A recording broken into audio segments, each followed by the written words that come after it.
नमस्कार, मैं हूं रमेश भट्ट और आज मैं पहुंचा हूं भीमताल में पद्मश्री डॉक्टर यशोधर मठपाल जी के आवास पर, जो अपने आप में एक आर्कोलॉजिकल के इंस्टीट्यूशन है और उन्होंने एक ऐसा आर्कोलॉजिकल का इंस्टीट्यूशन यहाँ पर स्थापित किया है जो मैं कहूँगा दुनिया के बड़े बड़े लोग भी आकर इस संस्थान को देखेंगे तो वो दांतों तले उंगली दबा लेंगे।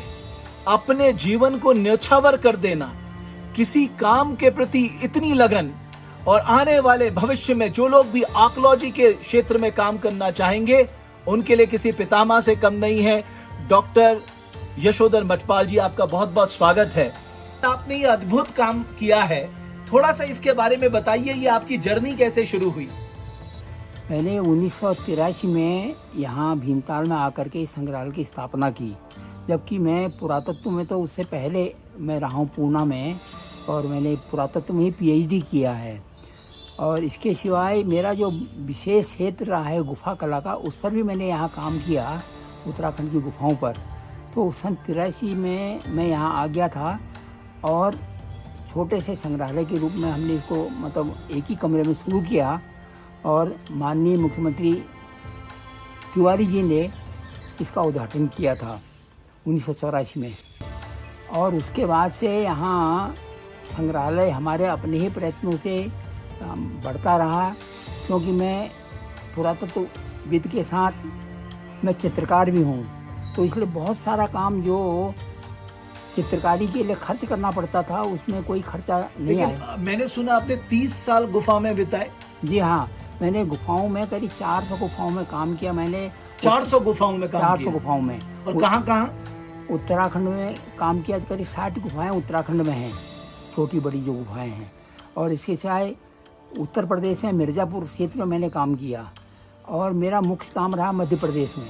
रायसेन जिले में एक स्थान है भीमबेटका, जो कि अभी हेरिटेज उसमें आ गया है साइट में यूनेस्को के। मैं देख रहा था उत्तराखंड की संस्कृति है, कला है, हेरिटेज है, खान पान है, वेशभूषा है, हम क्या बर्तनों का इस्तेमाल करते थे, यानी आपने एक पूरा इंस्टीट्यूशन यहाँ पर लाके खड़ा कर दिया है। आपको लगता है आने वाली पीढ़ी को जब भी अपने उत्तराखंड को जानने की कोशिश करनी होगी, मैं समझता हूँ उनके लिए एक बेस्ट डेस्टिनेशन है आपका ये लोक संस्कृति का संग्रहालय। आपको याद दिलाऊं, में पंडित नेहरू जी ने कहा था कि अगर आपको संग्रहालय बनाने हो तो आप साइट म्यूजियम बनाइए। जिस क्षेत्र में बना रहे हैं उस अगर किसी संस्कृति की आपको उसका बचाव करना है, उसको स्थायी बनाना है, तो उस क्षेत्र में अगर संग्रहालय हो तो उसका महत्व होता है। महानगरों में संग्रहालय का उतना महत्व नहीं है। तो उनकी इसी विचारधारा से हमने सोचा कि यहाँ भीमताल में हम संग्रहालय बनाएंगे। और चूँकि मैं इस क्षेत्र का हूँ, इसलिए मुझे मालूम है कि इस क्षेत्र की हमारी क्या क्या भौतिक संपदा है, क्या क्या सांस्कृतिक निधियाँ हैं। वो चाहे पहनने कपड़े से लेकर के हो, जेवर हो, या नित्य प्रति उद्योग में आने वाली जो चीज़ें हैं हमारी घरों में, जो बर्तन भांडे हैं।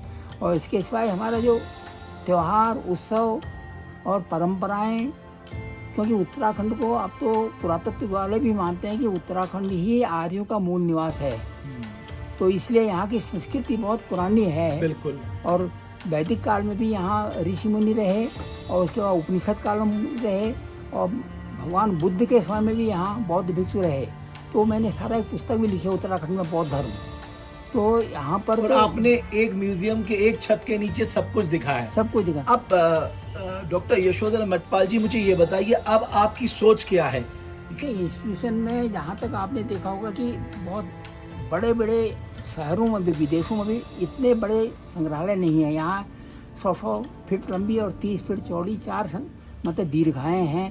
तो यहाँ पर हमारा संग्रहालय तो अपने आप में लगभग पूर्ण है जी, क्योंकि इसमें अलग अलग विधाओं के हैं, जनजातीय क्षेत्रों के अलग हैं, आदिवासी और इनके जो पाषाणकालीन संस्कृति अलग हैं, और यहाँ का मेटेरियल कल्चर जो भौतिक संपदा है उसका संग्रहालय है। तो ये तो सब कुछ है, लेकिन आपने भी ये अनुभव किया होगा कि यहाँ पर आज संग्रहालय तो बन गया, लेकिन संग्रहालय में बनी हुई चीजें नष्ट नहीं होनी चाहिए, उनको संरक्षित करने की जरूरत है। तो ये होता है कि हमारी जिम्मेदारी हो जाती है, अगर हम कोई पुरातत्विक संपदा लाते हैं तो उसको हमारा सुरक्षित यहाँ नष्ट नहीं होते।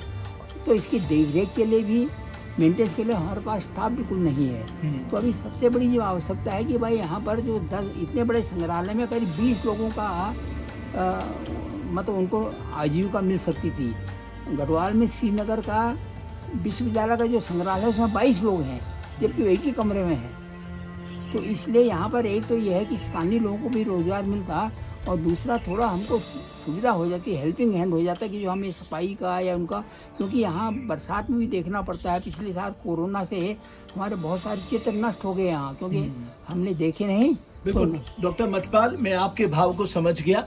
यानी डॉक्टर यशोधर मठपाल जी का ये कहना है कि उन्होंने अपनी जीवन भर की पूंजी इस आर्कियोलॉजिकल इंस्टीट्यूशन को बनाने में लगा दी, क्योंकि मैं इसका खुद गवाह हूं, मैंने खुद ये देखा है।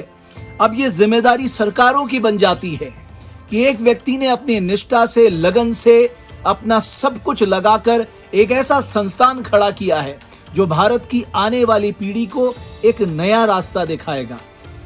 भारत की आने वाली पीढ़ी को अपनी संस्कृति, अपने संस्कार, अपने रीति रिवाज, अपने त्योहार, अपनी परंपराएं, अपने पोशाक, अपनी वेशभूषा, अपने खान पान, अपने बर्तनों, सबसे रूबरू कराएगा।